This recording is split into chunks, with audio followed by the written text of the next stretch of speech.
Ukrainian-made missile resources will be increasingly scaled, which will facilitate the destruction of military targets on the territory of the Russian Federation. Military expert, former spokesman for the General Staff of the Armed Forces of Ukraine, Vladislav Zeleznev, said this on Radio NV.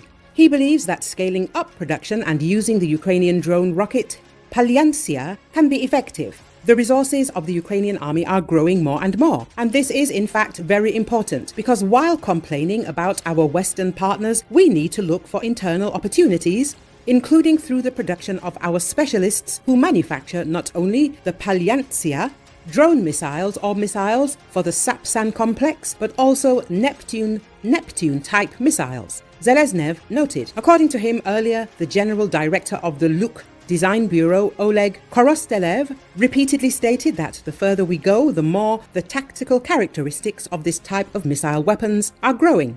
And let us not be surprised by the fact that these missiles are designed to destroy sea targets. They work just as effectively on land, destroying enemy military potential at distances that were impossible for us until recently. And this is great news. I hope that only further will we scale up production and accordingly the combat use of this type of missiles in particular, Zeleznev said. The Palyantia drone missile is much faster and more powerful than conventional long-range drones. Ukraine is also developing other missiles, very powerful and long-range.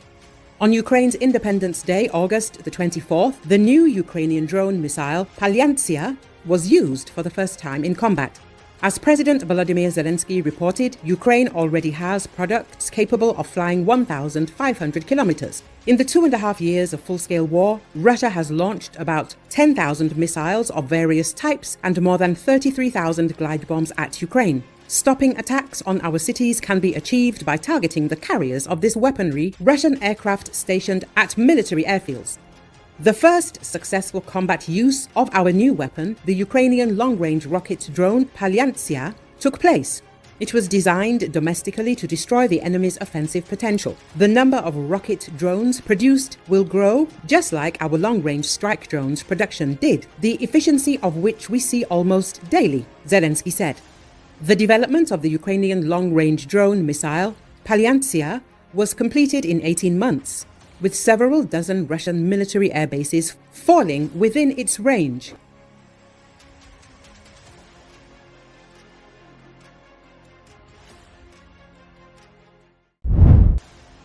Ukrainians are determined to never live in a closed authoritarian system again. To achieve victory, they are actually targeting Russian energy infrastructure inside the country. This is stated in the Forbes article. The publication recalls that in late August, Russia sent a wave of drones to Ukraine attacking its energy infrastructure. Last night, Ukraine struck a power plant in Moscow with drones as well as oil depots and refineries. According to the author, Ukraine carried out these strikes to end the war and Putin's rule. Ukraine has options now because it was successful in the initial phase of this invasion, said Nico Lang, a senior fellow in the Transatlantic Defense Program at the Center for European Policy Analysis.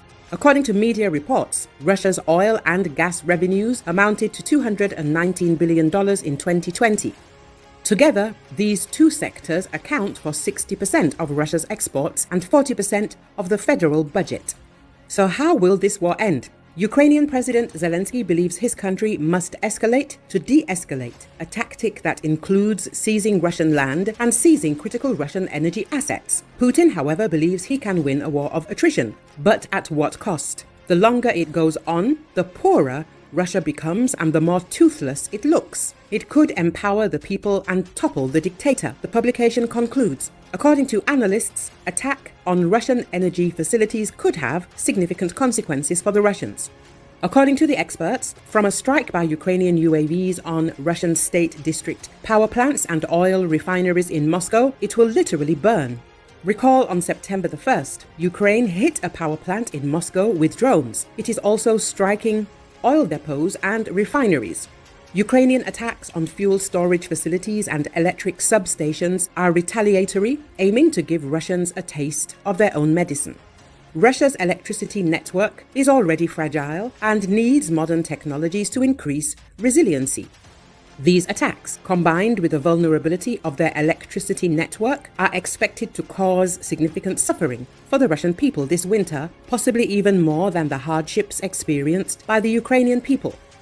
The most compelling question is whether the Russian dictatorship will survive. If Russia loses, dissatisfaction among the public and political elites could increase. Continued economic sanctions and military losses may further strain Russia, potentially creating an opportunity for political opposition or factions within the government to challenge Putin's leadership.